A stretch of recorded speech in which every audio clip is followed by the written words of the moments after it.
राज्यपाल आदरणीय मंगू भाई पटेल, मध्य प्रदेश के मुख्यमंत्री माननीय शिवराज सिंह चौहान साहब, गुजरात के मुख्यमंत्री भूपेंद्र भाई पटेल साहब, केंद्रीय मंत्री फग्गन सिंह जी कुलस्ते जी, राज्य मंत्री अर्जुन मेघवाल जी,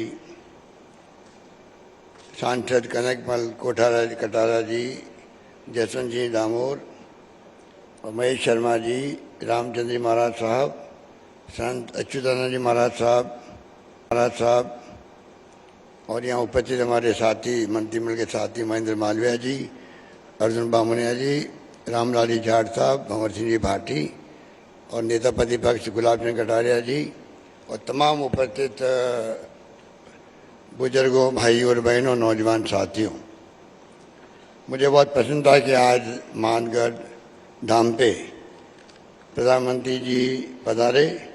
मैं सबसे पहले अपनी ओर से, आप सबकी ओर से और राजस्थान प्रदेश वासियों की ओर से उनका हार्दिक स्वागत करता हूं। मुझे खुशी है कि आप जानते हैं कि मेवाड़ की धरती, वागड़ की धरती का अपना एक इतिहास रहा है और मानगढ़ धाम ने जो इतिहास रचा है वो देश के स्वर्णिम अक्षरों में लिखा गया है। उस जमाने में 1913 के अंदर गोविंद गुरु जी के सानिध्य में आदिवासियों ने जो संघर्ष किया, जिसकी गाथा मेरे पूर्व वक्ताओं ने बताई आपको, आप कल्पना कर सकते हैं किस प्रकार से यहाँ पर लोहा लिया गया अंग्रेजों से। 1500 से अधिक लोग आदिवासी भाई बहन मारे गए। तो आप सोच सकते हो कि आदिवासियों का जो इतिहास है वो महान इतिहास है और मैं समझता हूँ कि जितनी खोज की जाए उतनी आपको नई नई कहानी मिलेगी कि आदिवासियों ने जंग में गुलामी की जंजीरों से मुक्त होने के लिए क्या क्या किया। पाल ददभाव जो गुजरात में है, बनासकांठा में, वहाँ पे भी आदिवासियों का नरसंहार हुआ था।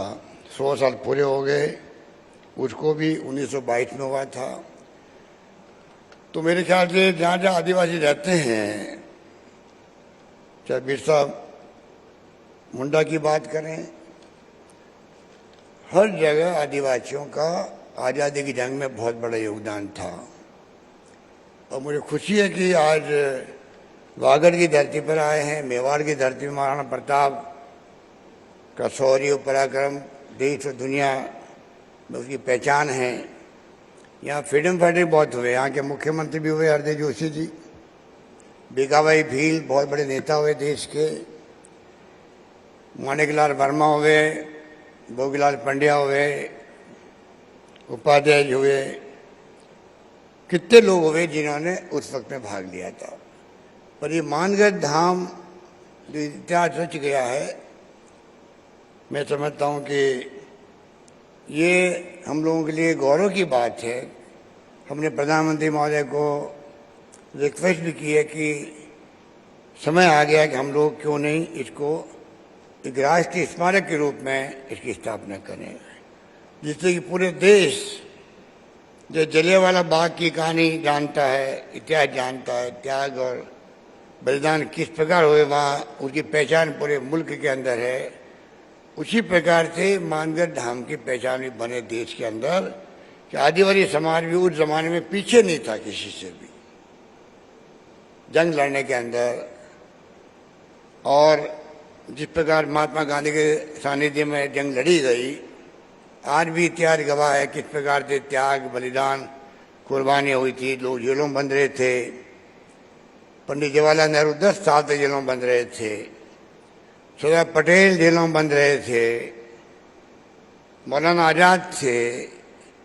डॉक्टर अम्बेडकर साहब ने संविधान बना दिया। आज देश उस पर खड़ा है, चल रहा है। और जिस प्रकार से लगातार हम देख रहे हैं एक के बाद एक जो देश इतिहास बना रहा है दुनिया के अंदर, उसके बारे में मुझे कहना नहीं, क्योंकि आज दुनिया की पहचान भी हमारे मुल्क का जो मान सम्मान है वो कहाँ से कहाँ पहुँच गया। कहाँ तो हम गुलामी की जंजीरों में झगड़े हुए थे, जिसकी कहानी हम यहाँ बैठ के कर रहे हैं, और कहाँ पर आज देश कहाँ पहुँचा है। प्रधानमंत्री मोदी जी जाते हैं दुनिया के मुल्कों में तो कितना सम्मान मिलता है इनको। क्यों मिलता है? क्योंकि नरेंद्र मोदी जी उस देश के प्रधानमंत्री हैं। नरेंद्र मोदी जी उस देश के प्रधानमंत्री हैं जो हमारे मुल्क में आए हैं, जो गांधी का देश है, जहां लोकतंत्र की जड़ें मजबूत है, गहरी है। 70 साल के बाद में वहां लोकतंत्र जिंदा रहा है। ये दुनिया को एहसास होता है तो उनको गर्व होता है कि उन देश का प्रधानमंत्री मोदी जी हमारे मुल्क में आ रहे हैं। तो आप सोच सकते हो कि किस प्रकार से ये देश आगे बढ़ा है। और क्या बांसवाड़े की बात करें तो मामा बालेश्वर जी का नाम अभी ले रहे थे मोदी जी। इनको ज्ञान है कि मामा बालेश्वर का क्या योगदान था गोविंद गुरु के बाद में, किस प्रकार से उन्होंने लगातार जागृति का काम किया, लोगों को जगाने का काम किया। और मैं समझता हूँ नाथू भाई भगत, हीरा भाई मेंबर पार्लियामेंट थे, किसी ने कमी नहीं रखी। और सभा बना करके जो गोविंद गुरु ने प्रयास किए, उनको जेल जाना पड़ा, 8-10 साल तक जेलों में रहे। आप कल्पना कर सकते हो कि गोविंद गुरु का जो योगदान है उनको देश कभी भूल नहीं पाएगा। इस मौके पर क्योंकि समय की सीमा है, प्रधानमंत्री जी को बोलना भी है, जाना भी है, तो मैं खाली 2 बातें कहकर अपनी बात समाप्त करना चाहूँगा। राजस्थान सरकार, मैं प्रधानमंत्री जी को कहना चाहूँगा, हम लोग आदिवासियों के लिए भी शिक्षा के क्षेत्र में यहाँ विश्वविद्यालय खोला गया है बांसवाड़ा के अंदर। शिक्षा के क्षेत्र में हम लोग सभी तरह से कॉलेजेस खोल रहे हैं, उनका जाल बिछा रहे हैं। स्वास्थ्य सेवा में बहुत हम आगे निकल गए हैं। बल्कि मैं आपसे आग्रह करूंगा कि आप अगर हमारा मॉडल जो राजस्थान का चिरंजीव योजना का, उसका अगर आप एग्जामिन करवाएंगे तो हो सकता है कि आप उसको पूरे देश में लागू करना चाहेंगे। पूरी तरह हमने right to health, universal health services देने का प्रारंभ किया राजस्थान के अंदर। उसका लोगों ने स्वागत किया। एक बात जो यहाँ पर पहले रतलाम से डूंगरपुर वाया बांसवाड़ा रेल से जुड़ा हुआ नहीं है, जहाँ हम बैठे हुए हैं जिस जिले में, उसको पिछली बार हम लोगों ने, रेलवे की स्कीम थी तो 50% सरकार पैसा देगी, स्टेट गवर्नमेंट देगी, उसको हमने मंजूर किया था उस जमाने के अंदर। उस पर हालात हमारे अच्छे थे, रेवेन्यू अच्छी आ रही थी तेल निकलने के बाद में। 250 करोड़ रुपये में जमा करा दिए रेलवे को, जमीन हमने दे दी, काम शुरू हो गया, बाद में अचानक काम रुक गया है। तो मैं आपसे आग्रह करूंगा कि आप इस प्रोजेक्ट को आप वापस दिखवाएंगे रेल मंत्रालय में, तो आपकी एक सौगात होगी राजस्थान को, आदिवासी क्षेत्र को, कि रतलाम से सीधा डूंगरपुर अहमदाबाद वाया बांसवाड़ा जुड़ जाएगा। और ये मानगढ़ धाम में लोग आएंगे, उनको बहुत बड़ी सुविधा मिल जाएगी। और अंत में फिर वही मांग करूंगा जो हम लोग कहते आए हैं कि राष्ट्रीय स्मारक घोषित हो मानगढ़ धाम। मुझे खुशी है कि प्रधानमंत्री जी आपने अभी 4-5 दिन पहले ही इसके बारे में जानकारी प्राप्त करी है।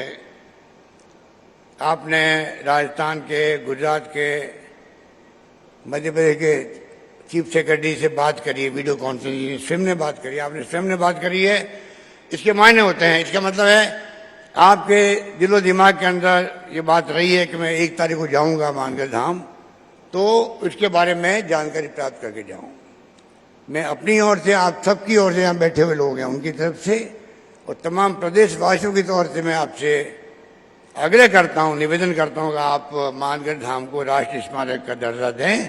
ये बात कहता हूँ, मैं अपनी बात समाप्त करता हूँ। धन्यवाद। जय हिंद। धन्यवाद।